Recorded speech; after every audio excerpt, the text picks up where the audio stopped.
Reading from my travel notes. Let's see what this gives. This is about the Altiplano. You arrive, you look around, there's nothing much to see, or so it seems. Let's say you arrive by plane in Juliaca. You get off, collect your luggage and drive into town. An ugly place, a big mud hole when it rains, a dust bowl when it's dry. And be careful with your belongings, expert thieves are everywhere. It may well be that you are disappointed. You drive out into the countryside. Probably you take the road to Puno. You are now actually driving across the Altiplano. High plains in English, that's what Altiplano means. Could of course be that all this Inca, conquistador, Indians and so on stuff has made you dream. You read all about it and here you are, not in Cusco, Machu Picchu, no spectacular capital or last mountain hideout discovered only 300 years later. Altiplano is normality, everyday life, no glamour. But at least you're lucky. Weather is nice, there was sufficient rain, it is pleasantly green, no strikes, no blackout, no terrorist activities. Still, you look for the sights, there's nothing to see, you find. To start with, yours is the wrong way of locomotion. You do not really see the sky, there is a roof, be it bus or car or train above your head. You do not see the sky. You are at about 3,800 meters or 12,500 feet altitude. You're closer to heaven, but to realize that, feel it, you have to get out of the car, walk. You would probably nevertheless take some pictures. Nothing to snap on, but well, I have to have something to show to the folks at home. Faute de mieux, you take your photographs with a lot of sky.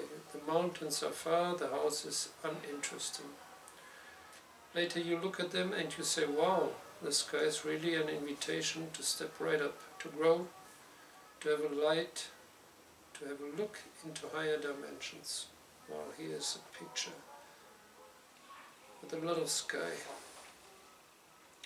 For some reason you did the right thing. You allow yourself time. You did not want to do Altiplano, Lake Titicaca and some ruins in 3 days. You start to appreciate the openness, the vastness. You drive along the lake, Lake Titicaca. Moments of complete stillness, tranquility come and go. You forget time exists, well, for an hour, or more probably 30 minutes.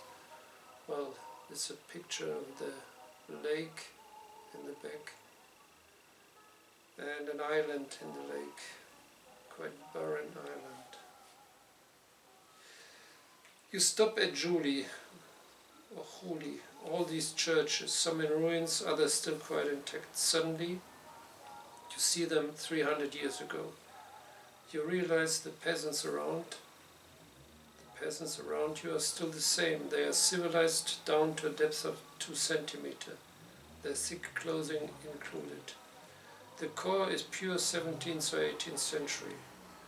You look at the lake, comfortable settled down in the sun, back against the white church wall. You make contact. Yes, you finally stopped running around like a puma in a cage. Well, here is a church in Juli. And here we have the lake with the mountains, the road, and typical truck.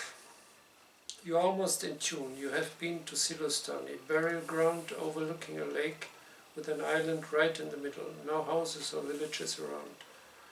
No trees, few animals. Some towers, stupas, monuments. You slowly walk up and down. Slowly, if only because you are gasping. Once again, you forgot you are at 3,800 meters and ran up the hill, intoxicated by the air and the power of the place. Well, here we've got the island.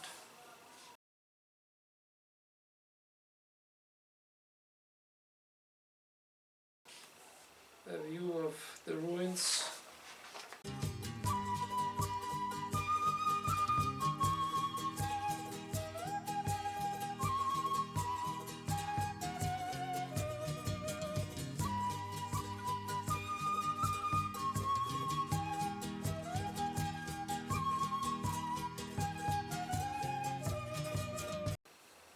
Principal monument still standing.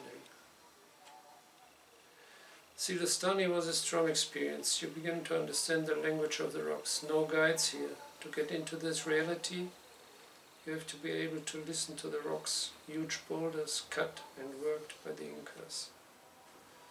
Now here we have a boat, and we are on one of those islands, the islands where people live in the big lake. The guy with the glasses built the boat. That's another island where modernity already has arrived, so that your mobile phone works.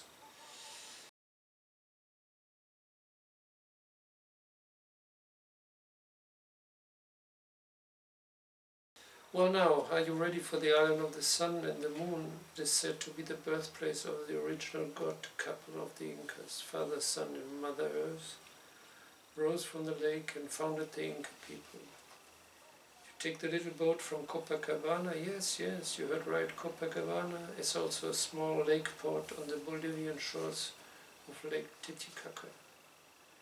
A guide is with you this time, an hour's walk. Here we are, the place. That's where it all started, he says. The villagers, islanders, still do the odd ceremony here, to get the fishing going again, to ask for rain, to get rid of some rather too nasty spirits, to invoke power for difficult situations.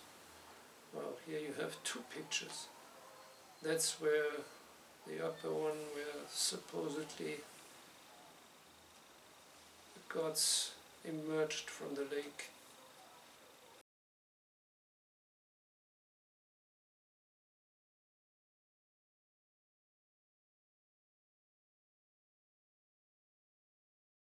And that's one of the places where ceremonies are performed.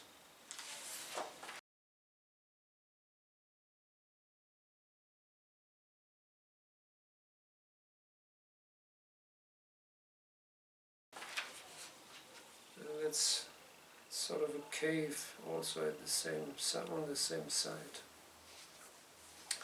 You're not surprised to become aware that there is nothing. Rocks in their raw shape, a wide open clearing overlooking the lake, sort of inclined huge level rock sliding into the lake. Behind your small half dome, probably the rest of a naturally created cave. Well, that was the last picture, which is now in the open. The place where the ceremonies take place. You're not surprised that this is all you know. You have to look elsewhere. Be there. Make yourself available. Let the place do its work. You leave and you realize your body understood something. As you are a lucky one, a friend takes you into the countryside, away from the coastal highway, the cities and towns. Okay, the roads are a nightmare, but every now and then you stop and get out of the car. You visit villages and houses, and well, you know what it was like to live 200 years ago. Nothing has changed here.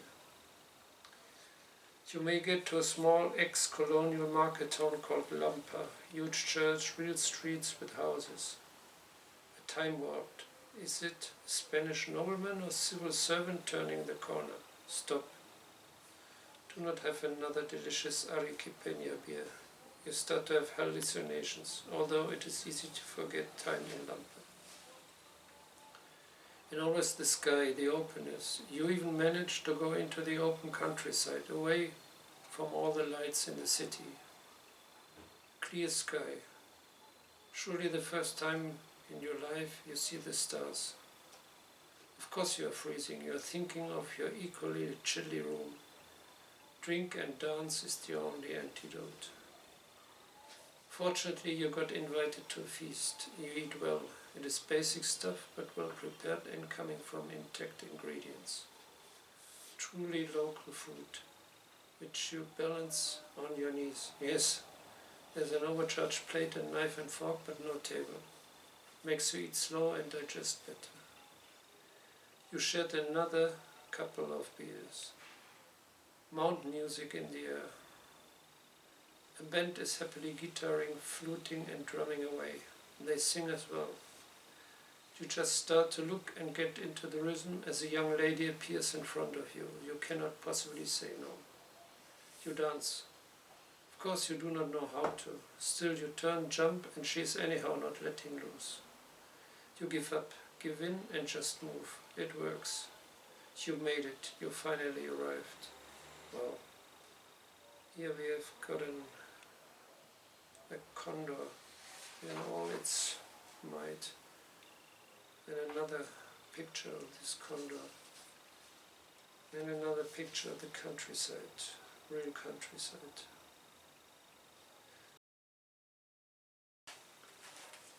Let's